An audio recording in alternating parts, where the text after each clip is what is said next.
Hey friends, welcome to my channel, aHauntMess. This is a safe space where we discuss all things spooky, paranormal, terrifying, dark, and macabre.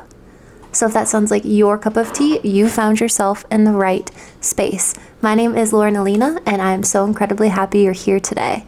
Today is episode 7, and we'll be talking about uncovering all about haunted prisons. As of 2025, the U.S. has 1,566 prisons.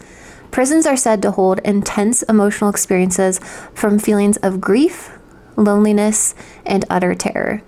The amount of abuse, neglect, and overcrowding back in the early to mid 1900s resulted in some inhabitable living conditions. So, which prisons are haunted? Are the rumors about the Mansfield Reformatory true? Let's talk about it.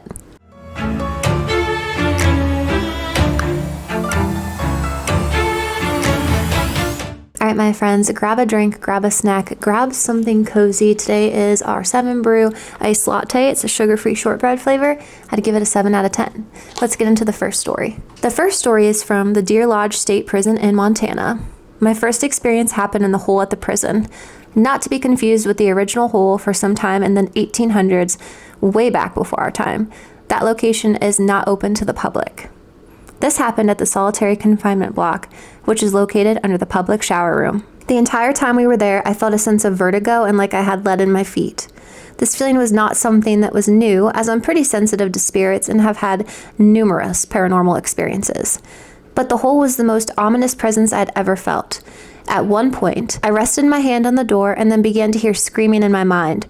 I heard whispering of what I assumed were prisoners locked away for countless hours, dazed in the dark. I even heard a voice demand, "Turn on the light." My husband, who was over in the cell exploring the small dark space, thought I was the one telling someone. He replied, "Honey, there aren't any lights down here." The second encounter took place at the far end of the property.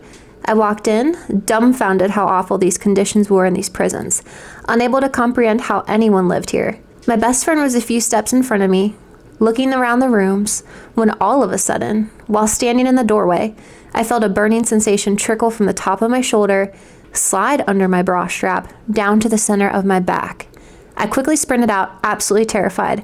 Obviously, I wasn't welcomed here. My friend followed, confused with my absolutely abrupt exit. I told her what I was feeling, trying to catch my breath, and she lifted the back of my shirt. She shook her head in disbelief.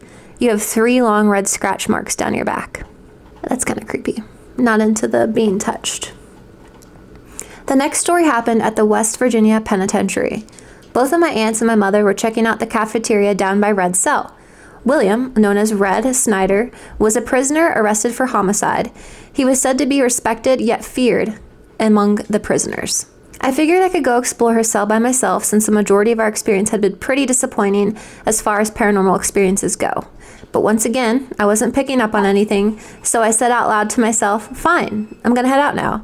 And just as soon as I said that, I heard a man whisper directly in my ear, "Don't go." I could feel his breath as it was happening. The hairs on my neck stood up and I felt completely freaked out. I quickly headed back to the cafeteria to rejoin my family members. The next story says, "I'm a mental health therapist at a jail, and I'm keeping it private for HIPAA."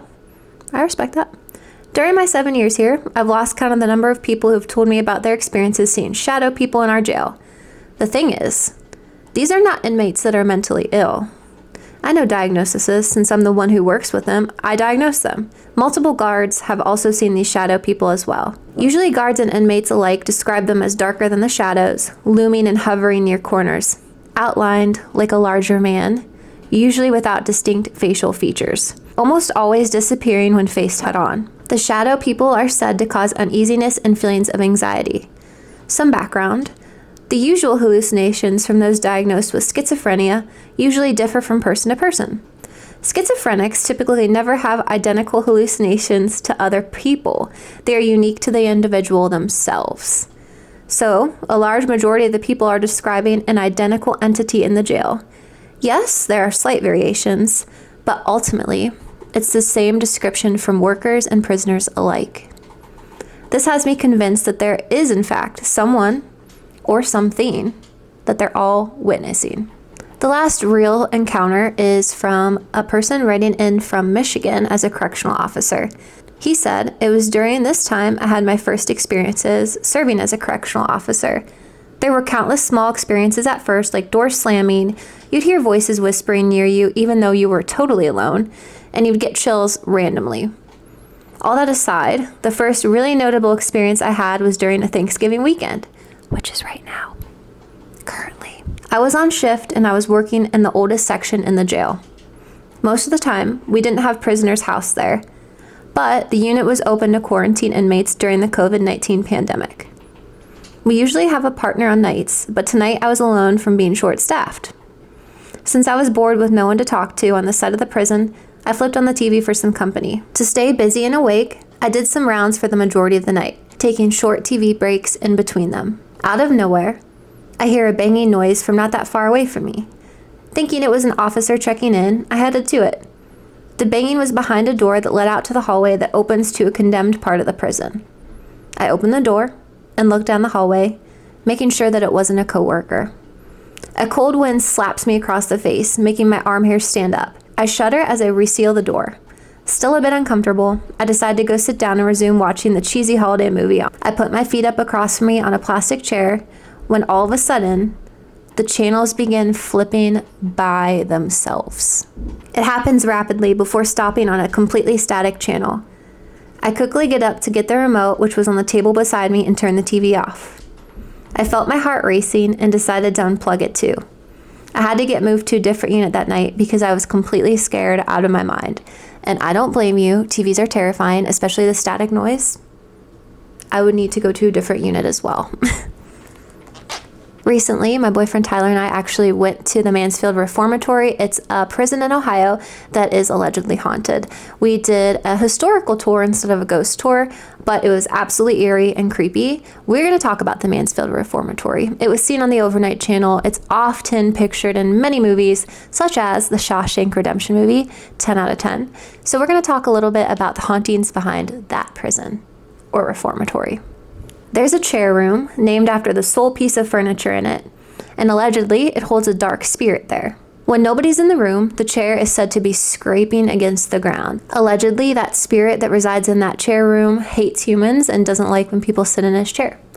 I personally sat in that chair. I didn't feel anything dark, sinister. I even had the lights off at one point. It was very crowded, so I feel like maybe that could skew my perspective. Don't know. Was it scary? No. Did I hear anything? No. Does that mean it's not real? I would be open to going back at nighttime and kind of exploring a little bit more.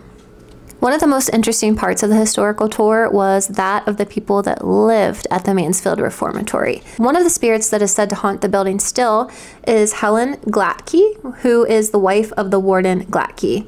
She allegedly haunts the administrating wing of the building, and she was killed back in 1950. A gun fell onto the floor from the closet and left her with a fatal bullet wound, which is absolutely heartbreaking. It is said that you could smell her rose-scented perfume wafting through the different parts of the administrative building. I didn't smell anything once again, but I think that story's horrible, and I don't discredit the fact that such an awful, untimely death could leave some residual energy in that building. This prison also has the hole, also known as solitary confinement, and it's located in the basement of the building. It is said that this is where the worst of the worst prisoners would go.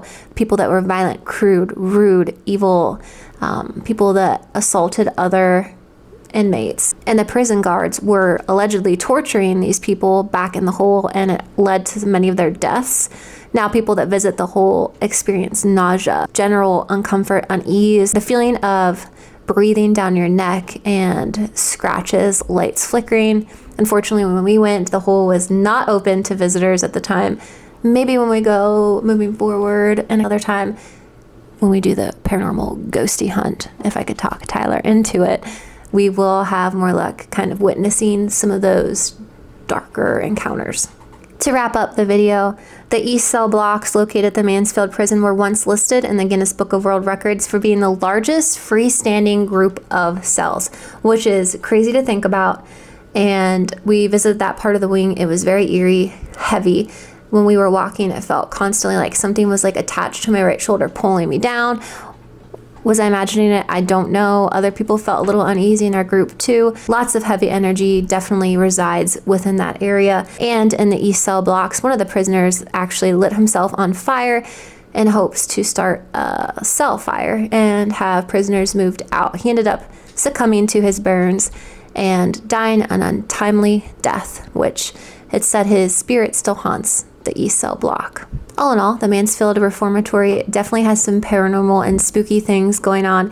Very much looking forward to going back and exploring at another time for an actual ghost hunt. They do provide many of those throughout the year. You have to go on their website and book in advance.